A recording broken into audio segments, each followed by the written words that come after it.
యామి అని అంటే అన్ని చోట్ల ఒక్కసారే తన్ను తాను కనపరుచుకోగలిగినటువంటి దేవుడు. మనం ఇక్కడే ఉంటాము, బయట వాళ్ళకి మనం కనపడము, వేరే దేశం వాళ్ళకి మనం కనపడము. కానీ దేవుడు సర్వంతర్యామి కాబట్టి ఆయన ప్రపంచంలో ఉన్న ప్రతి నరునికి ఆయన ఒక్క సమయమందే కనపడగలడు. కాబట్టి ఇక్కడ దేవుని యొక్క మహత్యాన్ని, ప్రభావాన్ని, శక్తిని కొనియాడుతూ దావీదు మహారాజు చెప్పిన మాటలు చాలా గొప్పగా ఉన్నట్లుగా ప్రభునందు ప్రియులారా మనం చూస్తున్నాము. కాబట్టి ఆనాడు ఇశ్రాయేలీయులు, ఈనాడు మనము. ఎందుకంటే ఆయన తన కుమారుడిని ఈ లోకానికి నరవతారిగా పంపించి ఆయన ద్వారా మనకు అనేక బోధనలను వినిపించి అద్భుత కార్యాలను చూపించి మన కొరకు ఆయన శ్రమపడి సిలువ వేయబడి చనిపోయి సమాధి చేయబడి 3వ దినమున తిరిగి లేచాడు. ఎవరి కోసము? లోక మానవులందరి పాపాల కోసము. ఆయన వెలకట్టలేని రక్తము ద్వారా మనలందరినీ కూడా ఆయన సంపాదించుకున్నాడు. కాబట్టి ఇప్పుడు మన వంతు ఏంటంటే గొర్రెపిల్ల రక్తములో మన వస్త్రాలను కడుక్కొని వాటిని తెలుపు చేసుకోవాలి. అంటే క్రీస్తు రక్తములో కడగబడడం అంటే ఆయన మరణముతో సారూప్యము కలిగి ఉండడము. ఆయన శ్రమలో మనము కూడా అనుభవాన్ని కలిగి ఉండాలి అంట.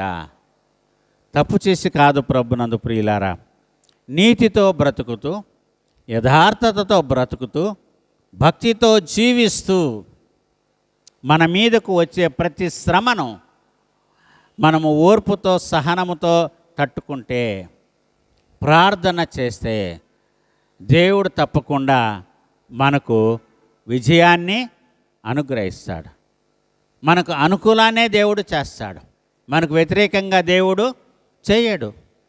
మరి ద్రోహులైన ఇశ్రాయేలీయులనే వెనక్కి రమ్మంటున్నాడు, ద్రోహము చేసిన వారినే వెనక్కి రమ్మన్నా దేవుడు. మనం ఆయనను ప్రేమిస్తే మనల్ని ఎందుకు వెనక్కి తీసుకురాడు? తప్పకుండా ఆయన మనలందరినీ కూడా వెనక్కు తీసుకువస్తాడు, సజీవులుగా తీసుకువస్తాడు కదా. సజీవులుగా మనల్ని తీసుకొస్తాడు. కానీ మనల్ని శవాలుగా ఎక్కడికి దేవుడు పంపడు, మన ఇంటికి మనల్ని పంపడు. లేకపోతే ఆయన తండ్రి ఇంటికి ఆయన తీసుకొని వెళ్ళాడు. మనల్ని పునరుత్థానంగానే తీసుకువెళ్తాడు దేవుడు. మృతులుగా తీసుకువెళ్తాడా? లేదు. ఇక్కడ పాతి పెట్టడం అంతవరకే. కానీ తర్వాత మనం తిరిగి లెగుస్తాము. దేవుడు సజీవులుగా మనల్ని తీసుకువెళ్తాడండి. నేను ఉండు చోటన మీరును ఉండులాగున మరలా వచ్చి నా యొద్ద ఉండడానికి నేను మిమ్మల్ని తీసుకువెళ్తానన్నాడా? మీ శవాల్ని తీసుకువెళ్తానన్నాడా? మిమ్మల్ని అంటే సజీవులుగా ఉన్న మిమ్మలను, అంటే మృత్యుంజయులైన మిమ్మల్ని నేను తీసుకొని వెళతాను. యేసు ప్రభు వారు చనిపోయినప్పుడు జరిగిన సంఘటనలో ఒక సంఘటన, కొన్ని సమాధులు తెరవబడ్డాయి. అందులో నుంచి పరిశుద్ధులు బయటికి వచ్చారు. వాళ్ళు మళ్ళీ పైకి వెళ్ళిపోయారు, మళ్ళీ సమాధుల్లోకి వెళ్ళిపోవాలి. అందుకని దాని విషయం గురించి అక్కడ ప్రస్తావించలేదు. వాళ్ళు పునరుత్థానులయ్యారు, క్రీస్తుతో కూడా కొనిపోబడి ఉంటారు. ప్రభునందు ప్రియులారా, ఏలియా ప్రవక్త ఏ విధంగా వెళ్ళాడో, అగ్నిగంధకాల్లో అగ్ని రథాలు వచ్చి ఆయన తీసుకొని వెళ్ళిపోయినాయి, మేఘాలు వచ్చి.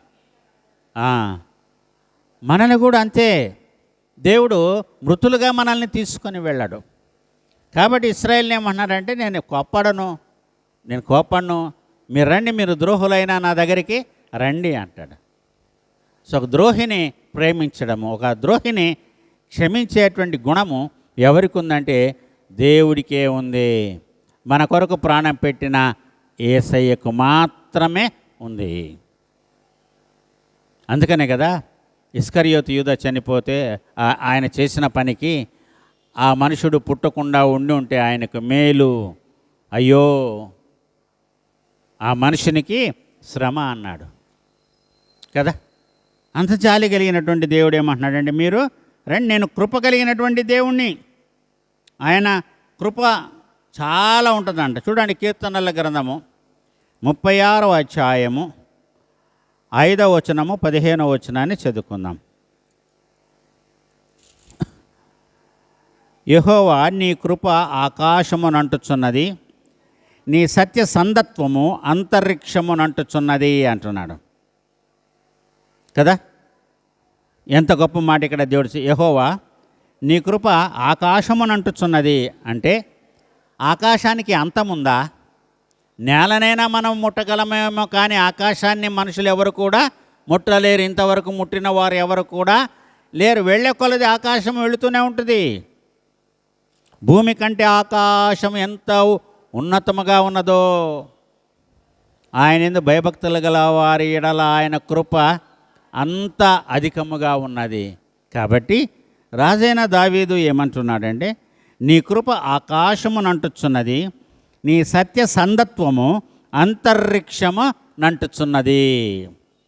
కాబట్టి దేవుని యొక్క కృపకు, ప్రేమకు ఎల్లలు లేవు, హద్దులు లేవు. ఇది మీ వల్ల అయ్యే పని కాదు, కేవలము దేవుని కృపయే మిమ్మలను బ్రతికిస్తుంది. ఈ రోజున మనం బ్రతికి ఉన్నామంటే అది కేవలము దేవుని కృప. నిద్రపోయి లేచామంటే అది దేవుని యొక్క కృప. ప్రభునందు ప్రియులారా, కనుక ఈ ఇర్మీయా గ్రంథము 3:12 వచనం ప్రకారం ఆయన, నేను కృపగలవాడను గనక నేను ఎల్లప్పుడూ కోపించువాడను కాను. నేను ఎల్లప్పుడూ నేను కోపపడేటువంటి దేవుణ్ణి కాను. కాబట్టి ఆయన ఏమంటున్నాడంటే తిరిగి రమ్మంటున్నాడు. చూడండి 5వ వచనం చూడండి. ఆయన నిత్యము కోపించునా, నిరంతరము కోపము చూపునా అని నీవు అనుకొనినను, నీవు చేయదలిచిన దుష్కార్యములు చేయుచూనే ఉన్నావు. ఒక పక్కనేమో దేవుడికి ఎప్పుడూ కోపం వస్తూ ఉంటుందా? దేవుడు ఎప్పుడూ కోపిగానే ఉంటాడా? లేదండి, ఆయన ప్రేమ స్వరూపి. కాబట్టి ఆయన నిత్యము కోపించేటువంటి దేవుడు కాదు. ప్రభునందు ప్రియులారా, దేవుడు ఎప్పుడు కూడా నిత్యము కోపించే దేవుడు కాదు. యెషయా ప్రవక్త ఈ విధంగా సెలవిస్తున్నారు. 57వ అధ్యాయము 16వ వచనాన్ని చదువుకుందాం. యెషయా గ్రంథము 57వ అధ్యాయము 16వ వచనం. నేను నిత్యము పోరాడువాడను కాను, ఎల్లప్పుడూ కోపించువాడను కాను. అలాగుండిన ఎడల నా మూలముగా జీవాత్మ క్షీణించును, నేను పుట్టించిన నరులు క్షీణించిపోదురు. ప్రతిదానికి కోపం పడుతూ ఉంటే ఇంట్లో అటు భార్య కానీ, ఇటు భర్త కానీ, బిడల మీద కానీ, లేకపోతే బిడలు తల్లిదండ్రుల మీద కానీ పొద్దాక చిరాకు పడితే, కోపము పడితే ఏమి జరుగుతుందంటే ఇదే జరుగుతుందంట. అలాగుండిన ఎడల నా మూలముగా జీవాత్మ క్షీణించును, నేను పుట్టించిన నరులు క్షీణించిపోతారు. కాబట్టి నేను ఎల్లప్పుడూ కోపపడను. దేవుడు తన కోపాన్ని అణుచుకుంటున్నాడు. కాబట్టి ఆయన స్వరూపములో చేయబడిన, నిర్మింపబడిన మనము కూడా కోపాన్ని అణుచుకోవాలి. జీవితంలో కొన్ని సంఘటనలు కొన్ని పాఠాలను నేర్పుతాయి. అవునా? కొన్ని సంఘటనలు మనకి జీవితంలో మనకు కొన్ని పాఠాలను నేర్పుతాయి. వాటిని బట్టి మనల్ని మనము మార్చుకోవాలి.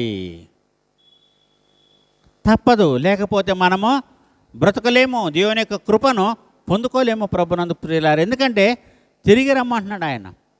ఆయనలో క్షమించే గుణం ఉన్నప్పుడు అందుకని అంటాడు, నేను నిన్ను క్షమించినట్లుగా నీ రుణానంతా నేను క్షమించాను కదా, నీవు కూడా నీ స్నేహితుని యొక్క రుణాన్ని నువ్వు కూడా క్షమించాలి కదా. నేను నీ విస్తార పాపాలను నేను క్షమించాను. నీ సహోదరుడు చేసింది, నీ పొరుగువాడు చేసింది ఒక్క తప్పే కదా, దాన్ని నువ్వు క్షమించలేకపోయావు. కాబట్టి నీవు నాకు అచ్చి ఉన్నదంతా చెల్లించే వరకు ఈయన్ని తీసుకొని వెళ్ళి అంధకారపు గదిలో బంధించండి, ఆయన్ని శిక్షించండి అనేటువంటి తీర్పు. కాబట్టి దేవుడు ఏ విధంగా ఆయన శాంతమూర్తుడై ఉన్నాడో, ఆయన స్వరూపమును ధరించిన ఆయన బిడలమైన మనము ఈ రోజులో అంత శాంతమూర్తులుగా ఉంటూ లోకమంతటి కొరకు మనము ప్రార్థన చేయాలి. లోకము ఏ విధముగా ఉండాలి అని మనం కోరుకుంటామో మన ఇళ్లను కూడా మనం అలాగే మనం ఉంచుకోవాలి, ఉంచుకొని ప్రార్థన చేయాలి. దేవుడు తప్పకుండా దానిని ఆయన నెరవేర్చి చూపిస్తాడు. కాబట్టి అది మన దగ్గర నుంచే ప్రారంభం అవ్వాలి. నేను దయామణికి చెప్పాను కాబట్టి దయామణి దగ్గర నుంచి ప్రారంభం అవడం కాదు. నేను చెప్పింది నా దగ్గర నుంచి ప్రారంభమైతే అది దయామణి దగ్గరికి వెళుతుంది, అక్కడి నుంచి ఇంకొకళ్ళ దగ్గరికి వెళుతుంది, అది ఇంకొకరి దగ్గరికి వెళుతుంది. అది దేవుడు కోరుకుంటున్నాడు. ఆ విధంగా జీవించినప్పుడు ప్రపంచం బాగుంటుంది, సృష్టి బాగుంటుంది, ప్రజలందరూ బాగుంటారు. మీరు ఫలించి అభివృద్ధి పొంది విస్తరించి భూమిని నింపండి. ఆ ఆశీర్వాదాన్ని మనం పొందుకుందాం. ప్రపంచ దేశాల కొరకు ప్రార్థన చేయాలి. ప్రతి దేశం కొరకు, ప్రతి దేశంలో ఉన్న ప్రజలందరి కొరకు మనం ప్రార్థన చేయాలి. చాలా పరిస్థితులు బాగలేవు ప్రపంచ దేశాల్లో, ఎన్నో మార్పులు వస్తున్నాయి. కాబట్టి ఒకరినొకరు క్షమించుకొని ఒకరినొకరు ప్రేమించుకొని దేవుని పాదాలను ఆశ్రయిద్దాం. దైవకృప మనకందరికీ తోడుగా ఉండునుగాక. ఆమెన్. ప్రార్థన చేసుకుందాం. ప్రార్థన చేసేవారిలో దయామణి, దాని తర్వాత